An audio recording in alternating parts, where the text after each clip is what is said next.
Break के बाद आपका स्वागत है और बड़ी खबर इस वक्त की उत्तराखंड की सियासत के लिए आज का दिन काले दिन के तौर पर जाना जाएगा। नेता प्रतिपक्ष इंदिरा हृदयेश का आज निधन हो गया है। ब्लैक डे आप इसे कह सकते हैं उत्तराखंड कांग्रेस के लिए, क्योंकि आज के दिन कांग्रेस पार्टी के लिए वट वृक्ष सरीखी एक नेत्री का निधन हुआ है। एक बड़ा नाम, एक बड़ी शख्सियत, एक अभिभावक के तौर पर पूरे उत्तराखंड को यह नुकसान हुआ है। और इंदिरा हृदयेश के निधन के बाद एक जो वैक्यूम, एक जो खालीपन आया है, इसको आने वाले वक्त में कोई भर नहीं सकता। एक लंबी सियासी पारी तकरीबन 47 साल तक वो राजनीति में रही और 47 साल की राजनीति में कई ओहदों पर रही। और सबसे बड़ी बात कि कांग्रेस पार्टी में होते हुए भी तमाम सियासी दलों से उनके व्यक्तिगत और पारिवारिक संबंध रहे और आज वो नजर भी आ रहे हैं, क्योंकि आज की तारीख में कई बड़े नेता मंत्री ये बात मान रहे हैं कि मार्गदर्शन हमेशा ही उनको मिलता रहा। वो एक नेता विपक्ष के तौर पर नहीं, एक अभिभावक के तौर पर, एक गार्जियन के तौर पर वो समझाती थी। विरोध जहां करना होता था वहां पर वो नेता का रोल अदा करती थी और जहां पर जरूरत होती थी एक अभिभावक के तौर पर, ये उत्तराखंड के कई मंत्री स्वीकार करते हैं, वहां पर वो एक अभिभावक के तौर पर उनका मार्गदर्शन भी करती थी। अजय कुमार लल्लू इस वक्त हमारे साथ जुड़ चुके हैं, यूपी कांग्रेस के अध्यक्ष। अजय जी, एक बड़ा नुकसान कांग्रेस पार्टी के लिए, आपसे भी उनके संबंध रहे होंगे, किस तरीके से आप इंदिरा हृदयेश को याद करेंगे?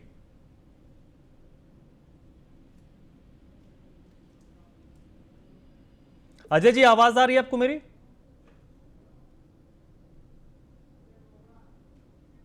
विजय भाव, चलिए लगता है अजय कुमार लल्लू का फोन कट गया है। विजय बहुगुणा साहब इस वक्त हमारे साथ जुड़ चुके हैं। बहुगुणा साहब, एक बहुत बड़ा नुकसान है, उत्तराखंड ने आज एक अभिभावक खो दिया है। बहुत दुखद समाचार है और मैं तो उनसे व्यक्तिगत बहुत पारिवारिक संबंध जैसे थे। 1974 में जब मैं प्रैक्टिस करता था इलाहाबाद हाई कोर्ट में और वो एमएलसी थी, तो एक शिक्षकों का केस लेके मेरे पास आई थी।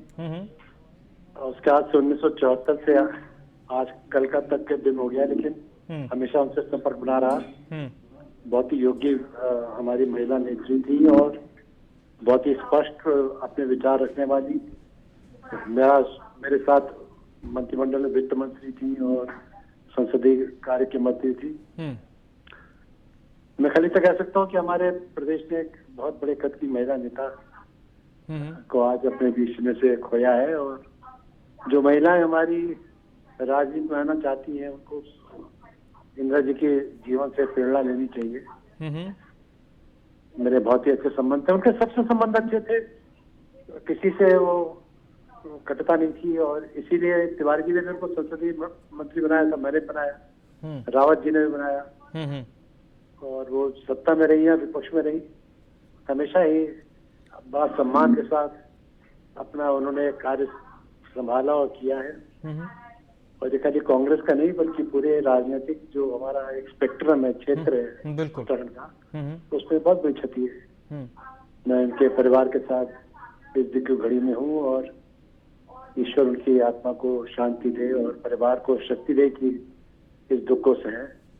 बहुत बड़ा दुख है ये और दुखद घटना है, अनएक्सपेक्टेड ना। कल तक तो एकदम बात कर रही थी, उनको टीवी में देख रहा था और यहाँ मीटिंग में आई थी, लेकिन यही आज व्यक्ति विवश हो जाता है, ईश्वर के आगे लीला है। ठीक है, बहुत बहुत शुक्रिया विजय बहुगुणा जी, उत्तराखंड के पूर्व मुख्यमंत्री। इस वक्त मेरे साथ ब्रिजेश जुड़ चुके हैं। ब्रिजेश, उत्तराखंड सदन में मौजूद है। हरीश है उत्तराखंड के लिए भी अपूर्णीय क्षति है और मेरे लिए भी जो है संसदीय जीवन के लोगों के प्रत्येक व्यक्ति के लिए उनका जाना अपूर्णीय क्षति है। और इंदिरा जी एक ऐसा व्यक्तित्व थी कि एक ऐसी मार्गदर्शिका थी, एक ऐसा सहारा थी जिन पर कोई भी भरोसा किया जा सकता था और किसी भी काम को वो परफेक्शन देने का काम करती थी, उसको एक नए तरीके से गढ़ने का काम करती थी। कल हमने जो यात्रा का प्रोग्राम बनाया, परिवर्तन यात्रा का, उस यात्रा के प्रोग्राम को उन्होंने तय करवाने का और खुशी खुशी सब काम करवाया, लेकिन आज सबको अशुभ पूरी छोड़ करके चली गई।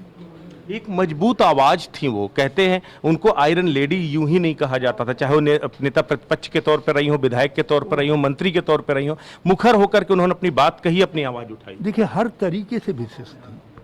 जब वो शिक्षक नेत्री थी तो शिक्षकों के लिए संघर्ष किया।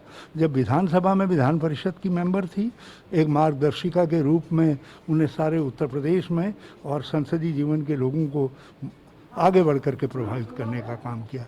जब उत्तराखंड में आई तो विपक्ष की नेता थी, मैं प्रदेश अध्यक्ष था। हमारे साथ कंधे से कंधा जोड़ करके कांग्रेस को सत्ता में लाने का काम किया। और जब वित्त मंत्री बनी तो राज्य के विकास को एक नई दिशा दी। और जब विपक्ष में आज बैठी थी तो सत्तारूढ़ दल हिम्मत नहीं कर सकता था कि कहीं कोई गलती कर जाए, क्योंकि इंदिरा जी का व्यक्तित्व उनको सावधान करने का काम करता था। तो उनका जाना एक बड़ी क्षति है, बड़ा नुकसान है। Thank you. बिल्कुल, तो ये हरीश रावत जी थे जिन्होंने साफ तौर पर कहा कि इंदिरा जी का जाना एक अपूर्णीय क्षति है और उत्तराखंड की सियासत में, खास करके अगर कांग्रेस में उनके योगदान की बात किया जाए तो वो अपने आप में अद्वितीय है। एक विधायक के तौर पर, एक मंत्री के तौर पर, एक नेता प्रतिपक्ष के तौर पर उन्होंने मुखर होकर के अपनी आवाज़ उठाई।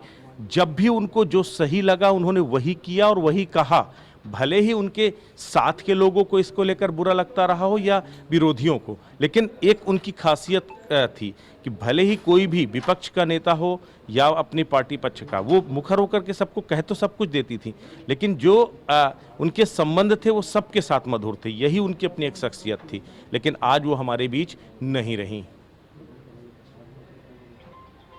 अजय टम्टा को भी देख पा रहा हूं, अजय टम्टा है शायद, कोशिश कीजिए उनसे बात करने की, उनका किस तरीके का एक इंटरेक्शन रहा, अनुभव रहा, क्योंकि अजय टम्टा का भी एक लंबा सियासी पारी रहा है। इंदिरा हृदय जी के साथ आपने लंबे समय तक पॉलिटिकल अगर देखा जाए तो आपकी साझेदार रहीं, साथ में रहीं। आज इस दुनिया से उनका जाना कितनी बड़ी क्षति? बहुत बड़ी क्षति है। उनका व्यक्तित्व, जैसा आपने कहा भी है, कि बहुत मजबूत लेडी थी। उत्तराखंड की पहली विधानसभा में उनके साथ काम करने का मुझे भी मौका मिला। और सबसे बड़ी जो बात है, आज के दौर में इंदिरा जी सामाजिक और राजनीतिक जीवन में उस समय आई जब महिलाओं के प्रवेश के बारे में बहुत कम लोग समझ पाते थे। और उस दौर में उत्तर प्रदेश शिक्षक संघ के नेता के रूप में, एमएलसी के रूप में, और उसके बाद उत्तराखंड राज्य में जो उन्होंने अपना स्थान बनाया, वो किसी के रहम व करम पर नहीं, स्वयं अपनी लड़ाई लड़ते हुए आगे बढ़ी। वो हमारे उत्तराखंड के लिए आदर्श भी हैं और विशेषकर इस देश की महिला पीढ़ी के लिए कि आपको अपने लिए अगर पब्लिक स्पेस में स्थान बनाना है तो संघर्ष करना पड़ेगा।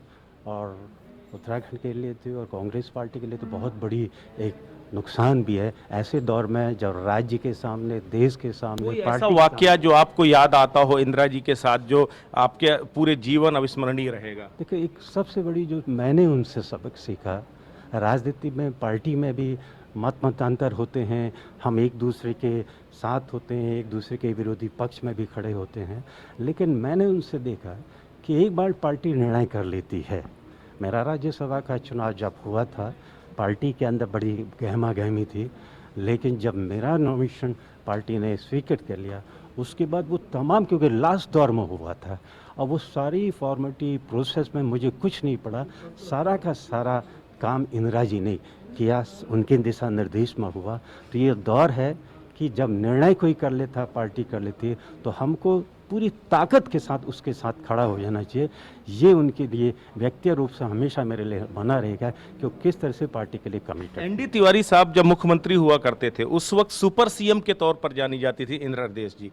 उसके बाद जब वो अपोजिशन में भी आई तो अपोजिशन के लीडर के तौर पर भी उनकी सत्ता पक्ष में कोई भी रहा हो लेकिन उसने माना, उनको इस्तकबाल किया। ये उनकी एक शख्सियत का हिस्सा था। ये चाहे वो तिवारी जी के मंत्रिमंडल का काल हो, कांग्रेस के उस दौर में हो, चाहे जब कांग्रेस की दोबारा सरकार की है, बहुगुणा जी और हरीश रावत जी के दौर में हो, वो हमेशा ही एक महत्वपूर्ण व्यक्तित्व के रूप में, जैसा आपने कहा भी है कि उनको लोग सुपर सीएम, नंबर 1 सीएम की बात कहते थे, वो उनकी शख्सियत का हिस्सा थी, जिस प्रति वो कमिटमेंट कर लेती थी उसके पर दृढ़ता से रहती है, और अपोजिशन लीडर के रूप में ये उनके संघर्षों का परिणाम था जो उन्होंने उत्तर प्रदेश से विशाल राज्य में शिक्षक नौता के आंदोलन के रूप में शिक्षकों की आवाज़ को उठा करके जो अनुभव लिया था, जो विषम सामाजिक परिस्थितियों, जो महिलाओं के प्रवेश के बारे में लोग सोचते भी थे, उसका अनुभव था।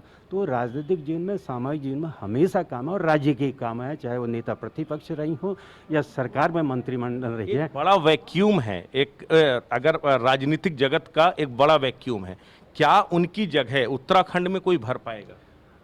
मुश्किल है कहना, एक लंबा दौर लगेगा। राजनीति में जब बड़ी शख्सियत चली जाती है तो उसको दौर को भरने के लिए समय जरूर लगता है। हालात होती हैं कि नए दौर में फिर नए लीडर उभर के आते हैं, लेकिन मुझे लगता है कि इस समय उनकी शख्सियत का कोई लीडर नहीं है जो उनके रूप में भर सके। ये कांग्रेस के लिए और राज्य के लिए बड़ा नुकसान है। और मैं हम लोगों ने भी सर एक चीज देखा है कि मतलब वो जो दरअसल करना चाहती थी, जो मनवाना चाहती थी, वो किसी न किसी रूप में परिलक्षित हो जाता था। अभी मसलन अभी 3 दिनों से जो पार्टी की चिंतन चल रहा है, बैठक चल रही है, उस बैठक में भी उन्होंने कहा कि मतलब सबकी सामूहिक भागीदारी के साथ हम लोग उत्तराखंड के चुनाव में जाएंगे, और आखिरकार केंद्रीय नेतृत्व को उस बात को स्वीकार करना पड़ा।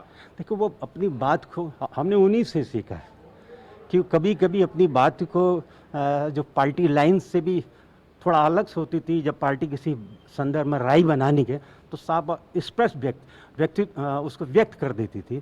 तो वो जो उन्होंने कहा, हम जैसे लीडर ने भी, कार्यकर्ता ने भी उनसे सीखा है कि आपको समाज हित में, राजनीतिक हित में, पार्टी के हित में अगर कोई बात सही लग रही है, उस समय लोग समझे या ना समझे, उनको कहनी चाहिए। ये एक बड़ा उनका उनके बारे में था और वो मैंने भी उनसे सीखा। 40 साल सुचिता के साथ, पूरी ताकत के साथ, पूरी जिजीविषा के साथ सियासत में अपने आप को रेलेवेंट बनाए रखना, ये कहीं से कम नहीं हो सकता। 43 साल बहुत होता है राज्य, बहुत बड़ी बात है। और ऐसे दौर, मैंने शुरू में आपसे कहा, ऐसे दौर में राजनीति में आई थी, सामाजिक जीवन में, राजनीतिक जीवन में, जब महिलाओं के बारे में, उनके प्रवेश के बारे में ज़्यादा बहुत लोगों की समझ भी नहीं थी, और उस जगह से उन्होंने अपना स्थान खड़ा किया और उत्तर प्रदेश में भी वो बड़े लीडर के रूप में स्थापित हुई। और उत्तराखंड बनने के बाद तो वो हमेशा ही पार्टी के, प्रदेश के अग्रणी नेताओं में रहे। ये उनके व्यक्तित्व का शख्सियत भी, खासियत भी थी, लेकिन इसके पीछे उनके संघर्ष की दास्तान भी है। उनके संघर्षों की विषम परिस्थितियों में लोगों ने क्या कहा होगा, क्या नहीं कहा होगा, इसकी परवाह न करते हुए उन्होंने एक बड़े इंस्टीट्यूशन भी खड़े करे। हल्द्वानी शहर में जो आज सामाजिक क्षेत्र में महिलाओं की, कुमायूं की शेरनी कहा जाता है उन्हें, उस पूरे इलाके में उन्होंने बहुत काम किया। हाँ, कुमाऊं की नहीं, उत्तराखंड की महिलाओं में उन जैसा व्यक्तित्व मेरे ख्याल से बिरले ही है, कोई दिखता नहीं है जिसकी व्यक्तित्व का रिफ्लेक्शन सामाजिक क्षेत्र में ही उतना बड़ा है, चाहे उनके द्वारा शिक्षण संस्थाओं में देखिए या राजनीतिक में क्षेत्र में रहे, वो हमेशा नंबर 1 के रही हैं। अपने व्यक्तित्व से उन्होंने जिया है, किसी के सहारे वो नहीं गई। बहुत बहुत शुक्रिया। तो बिल्कुल ये थे टमटा साहब, जिन्होंने उनको याद किया कि आखिर किस तरीके से एक शख्सियत थी, सत्ता में रही हो तब भी सबाब पर थी, विपक्ष में रही हो तब भी उन्होंने अपनी शर्तों के साथ ही जिया।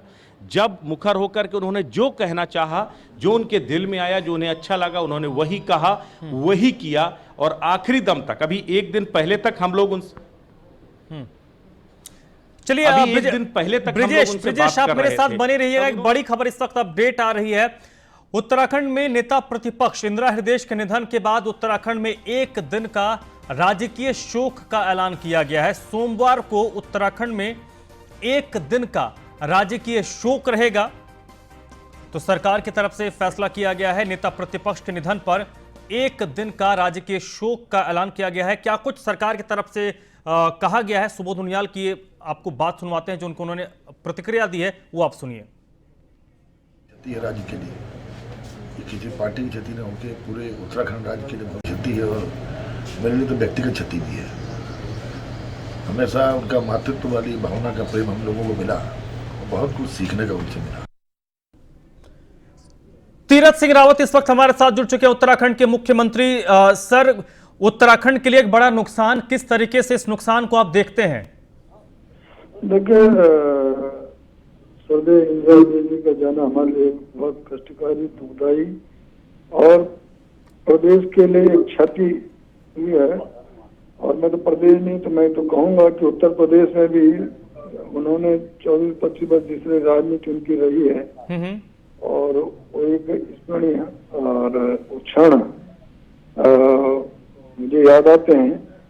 और उत्तर प्रदेश के अंदर भी उस सदन में मुझे भी सौभाग्य मिला उनके साथ रहने का। और मेरे लिए तो एक बड़ी बहन के रूप में थे, क्योंकि दल अपनी जगह है, लेकिन कई बार जब सदन के अंदर भी कुछ ऐसे विषय आते थे तो वो हमारा मार्गदर्शन करती थी और उत्साहवर्धन भी करती थी। और कई बार इशू वो कहते थे कि ये उठाने चाहिए, ये भी सब रहता था। तो वहां से लेकर उत्तराखंड में भी 2 बार सदन में रहने का मौका मिला, वहां से आने पर फिर बाद में। तो वो एक जब सदन में होते तो दल में रहकर जब वो बात करते थे तो करते थे समाज के और क्षेत्र की बात करते थे, लेकिन जब बाहर होते थे तो फिर सबको एक साथ लेना, ऐसा उनका स्वभाव था। और दलगत राजनीति से ऊपर उठ करके फिर विचार करना, ये उनके स्वभाव में था। उनका व्यक्तित्व विराट था और उसी के कारण उनका उत्तर प्रदेश से लेकर उत्तराखंड और देश के दिल्ली में भी बहुत सारे इस प्रकार के नेतृत्व से पहचान और उनकी पकड़, और वो हमारे प्रदेश के हित के लिए। तो उनका जाना हमारे लिए बड़ा कष्टकारी है, दुखदायी है। और आपके माध्यम से मैं अपने को श्रद्धासुमन अर्पित करना चाहूंगा और भगवान उनके अपने चरणों में उनको स्थान दे, उनके परिवार कष्ट घड़ी में हिम्मत दे, ऐसा मेरा आपके माध्यम से। लेकिन अभी इस कोविड के समय में भी मेरा 8-10 बार उनसे बातचीत होना, 2 बार तो वर्चुअल से मैं जुड़ा हूँ। जब मैंने सर्वदलीय बैठक बुलाई थी तो उन्होंने कई सुझाव भी रखे थे और वो सुझाव मैंने पूरे किए भी थे। और यही नहीं तो फिर अभी एक वर्चुअल में भी जुड़ा था, तो DRDO का 500 बेड का लोकार्पण हॉस्पिटल का आवेदन के अंदर उन्होंने उसके अध्यक्षता की थी, सीधा जुड़ा, बातचीत की कई इस तरह का। और उस समय भी और ऐसे अभी 4-5 दिन पहले मेरी फोन में उनसे बात हुई थी जी। ऐसे लगातार कई बार सुझाव लेता भी था और सुझाव देती भी थी, ऐसे ही। और बहुत अच्छे सुझाव होते थे उनके सुझाव प्रदेश के हित में होते, विकास के हित होते थे। तो हमको लगता था कि वो हमें निश्चित है कि एक ऐसा सुझाव मिलते हैं, तो मैं फिर उत्सुकता होती थी तो मैं उनसे पूछता भी था बार बार ऐसा। तो एक ऐसा नेता का जाना तो स्वाभाविक है कि हमारे बड़ा कष्टकारी और दुख तो है ही, तो उसकी भरपाई करना तो हमारे बड़ा है। तो और मैं सोचता हूँ कि उनको उनके जाने पे सभी को बड़ा कष्ट हुआ होगा, क्योंकि उनका व्यक्तित्व ही ऐसा था और ऐसी संघर्षशील और इस प्रकार का विकास और उनके में एक ही रहता था, कैसे हम लोग इस प्रदेश को आगे बढ़ाएं, भाव लगता था। तो चल बड़ा कष्ट है जी, नहीं रही हमारे बीच में। मैं तो कभी सोचा भी नहीं था ऐसा भी, क्योंकि 4 दिन पहले मैंने उनसे बात की है और कई चीजों में भी हुई है, दोनों तरफ राजनीतिक दृष्टि से भी और सामाजिक दृष्टि से भी और विकास की दृष्टि से भी, कोविड की दृष्टि से, ये सब चर्चाएं रही हैं।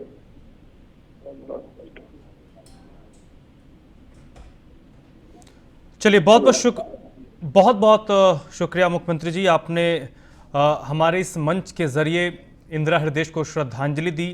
अपनी संबंध किस तरीके से रहे उसको आपने थोड़ा प्रदेश के लोगों को, देश के लोगों को बताया है, बहुत बहुत शुक्रिया आपका। तो उत्तराखंड के मुख्यमंत्री तीरथ सिंह रावत को आप सुन रहे थे और सबसे बड़ी बात, मुख्यमंत्री का ये मानना कि मेरे लिए बड़ी बहन की तरह थी और कई बार जब उनसे बात होती थी, 3-4 दिन पहले तक उनसे बात हुई तो हमेशा कुछ ना कुछ वो मार्गदर्शन करती रहती थी और उनके सुझाव बहुत अच्छे होते थे। ये इंदिरा हृदय की शख्सियत थी और देश में संभवतः बहुत गिने चुने लोग ऐसे बचे हुए हैं जिनकी शख्सियत इस कदर है कि वो पार्टी लाइन के बियॉन्ड उनकी पूछ होती है और लोग उनको पूछते हैं, उनसे को प्रेम करते हैं, उनको प्यार करते हैं, उनको पसंद करते हैं। ब्रिजेश जी मेरे साथ लगातार जुड़े हुए हैं। ब्रिजेश, उत्तराखंड में आज की तारीख में कोई भी ऐसा सियासी शख्स नहीं होगा जो आज निराश नहीं होगा, उदास नहीं होगा, क्योंकि किसी के लिए दोस्त, किसी के लिए बहन, किसी के लिए अभिभावक, सबने कुछ ना कुछ खोया होगा आज।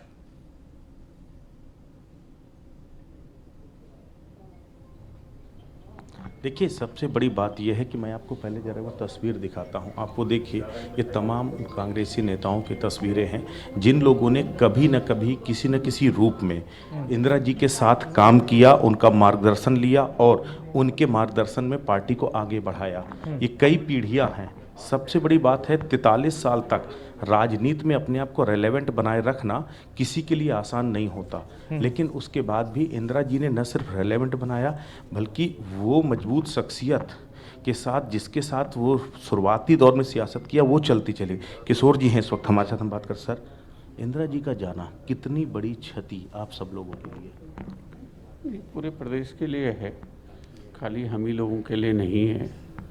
वो किसी एक दल से बंधी हुई नहीं थी। उनका जो अपना एक सबके साथ सौम्यतापूर्ण और उनका जो अनुभव था, ये कांग्रेस की नहीं बल्कि पूरे प्रदेश की क्षति। और विशेषकर जो एक उत्तराखंड जैसे जिंदा है महिला शक्ति से, उसमें उनमें बड़ी संभावनाएं थी। वो हो सकता था वो पहली उत्तराखंड की महिला मुख्यमंत्री होती। हमारे लिए, सबके लिए जो है, मेरे लिए तो स्तब्धकारी है, बड़ी बहन हमारी चली गई। एक मंत्री के तौर पर, एक विधायक के तौर पर, एक नेता प्रतिपक्ष के तौर पर हर जगह उन्होंने अपनी मजबूत उपस्थिति दर्ज कराई। पार्टी के अंदर फोरम में हो या पार्टी के बाहर, विरोधियों को, सबको उन्होंने समय रहते जो उन्हें सही लगा उन्होंने वो कहा और वो जवाब दिया। नहीं, वो बहुत बेबाक तरीके से अपनी बात रखती थी। मैंने तो 79 से उनको काम करते हुए देखा है। उस समय के नेताओं का जो वैभव था वो अलग था। और मेरा सौभाग्य रहा कि मुझे 5 साल एक कनिष्ठ मंत्री के रूप में भी और विधायक के रूप में भी उनके साथ काम करने का मौका मिला और उन्होंने सबका मार्गदर्शन किया। उनके पास वो वर्चुअली नंबर 2 थी तिवारी जी के बाद। तो उन्होंने कभी किसी को मना नहीं किया किसी काम के लिए, और विकास के कामों के लिए तो कभी भी मना नहीं किया। और कभी भी उन्होंने ये नहीं देखा ये किसके साथ है किसके साथ नहीं है। ये सबसे बड़ी खूबी थी उनमें। शुक्रिया। तो बिल्कुल ये थी किशोर जिन्होंने साफ तौर पर कहा कि ब्रिजेश, वो एक ऐसी आप मेरे शख्सियत थी कि उनके पास कोई भी व्यक्ति किसी भी काम को लेकर। चलिए ब्रिजेश, आप मेरे साथ बने रहिएगा। तो उत्तराखंड सदन जो दिल्ली में है उसके अंदर की आपने तस्वीर देखी। कांग्रेस के तमाम जो बड़ी नेता उत्तराखंड के हैं वो इस वक्त उत्तराखंड सदन में मौजूद हैं और कोई भी इस बात को यकीन नहीं कर पा रहा कि इंदिरा हृदयेश अब हमारे बीच नहीं है, उनके बीच नहीं है, उनका मार्गदर्शन अब कभी नहीं मिलेगा।